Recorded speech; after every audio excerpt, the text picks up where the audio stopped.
ವಿವಾಹಿತ ಮಹಿಳೆಯೊಬ್ಬರಿಗೆ ಸಾಲ ಕೊಡಿಸುವುದಾಗಿ ನಂಬಿಸಿ ಲಾಡ್ಜ್ಗೆ ಕರೆದೊಯ್ದು ಅತ್ಯಾಚಾರ ಎಸಗಿದ ಬಿಜೆಪಿ ಮುಖಂಡ.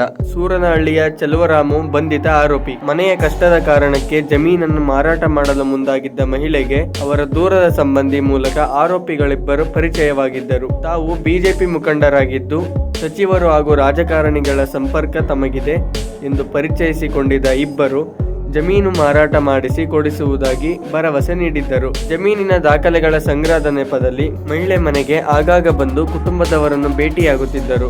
ಕಚೇರಿಗಳಲ್ಲಿ ದಾಖಲೆ ತೆಗೆದುಕೊಳ್ಳಬೇಕು ಎಂದು ಮಹಿಳೆಯನ್ನು ಸಾತನೂರು, ಕನಕಪುರ ಹಾಗೂ ರಾಮನಗರಕ್ಕೆ ಹಲವು ಬಾರಿ ಅಲೆದಾಡಿಸಿದ್ದರು. ದುಡ್ಡಿನ ಅಗತ್ಯವಿದ್ದ ಮಹಿಳೆಗೆ ವ್ಯಕ್ತಿಯೊಬ್ಬರಿಂದ ಹಣ ಕೊಡಿಸುವುದಾಗಿ ರಾಮನಗರ ರಾಮಗಢ ಹೋಟೆಲ್ನ ನವೆಂಬರ್ 27ರಂದು ಮಹಿಳೆಯೊಬ್ಬರನ್ನೇ ಕರೆಸಿದ್ದರು. ಹಣ ಕೊಡುವವರು ಹೋಟೆಲ್ ಒಳಗಿದ್ದಾರೆ ಎಂದು ಹೇಳಿ ಮಹಿಳೆಗೆ ಮಾಸ್ಕ್ ಹಾಕಿಸಿಕೊಂಡು ಕೊಠಡಿಗೆ ಕರೆದುಕೊಂಡು ಹೋಗಿ ಬಾಗಿಲು ಹಾಕಿ ನಂತರ ಮಹಿಳೆಯನ್ನು ತಬ್ಬಿಕೊಳ್ಳಲು ಮುಂದಾದರು.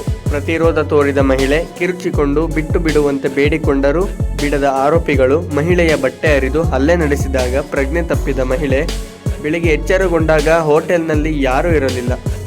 ಹಿಂದಿನ ರಾತ್ರಿ ನಡೆದ ಕೃತ್ಯ ನೆನೆದು ಆತ್ಮಹತ್ಯೆಗೆ ಆಲೋಚನೆ ಮಾಡಿದ ಮಹಿಳೆ ಕಡೆಗೆ ಮಕ್ಕಳನ್ನು ನೆನೆದು ಮನೆಗೆ ವಾಪಸ್ಸಾಗಿ ವಿಷಯವನ್ನು ಕುಟುಂಬದವರಿಗೆ ತಿಳಿಸಿದರು.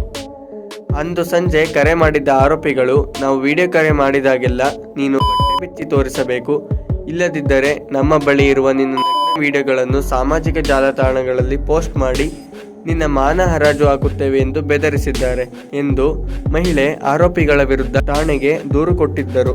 ಪ್ರಕರಣ ದಾಖಲಿಸಿಕೊಂಡ ಪೊಲೀಸರು ಆರೋಪಿಗಳನ್ನು ಬಂಧಿಸಿ ನ್ಯಾಯಾಂಗ ಬಂಧನಕ್ಕೆ ಒಪ್ಪಿಸಿದ್ದಾರೆ. ಪ್ರಮುಖ ಆರೋಪಿ ಚೆಲುವರಾಜು ಸ್ಥಳೀಯ ಬಿಜೆಪಿ ಮುಖಂಡನೇ ಆಗಿದ್ದಾನೆ.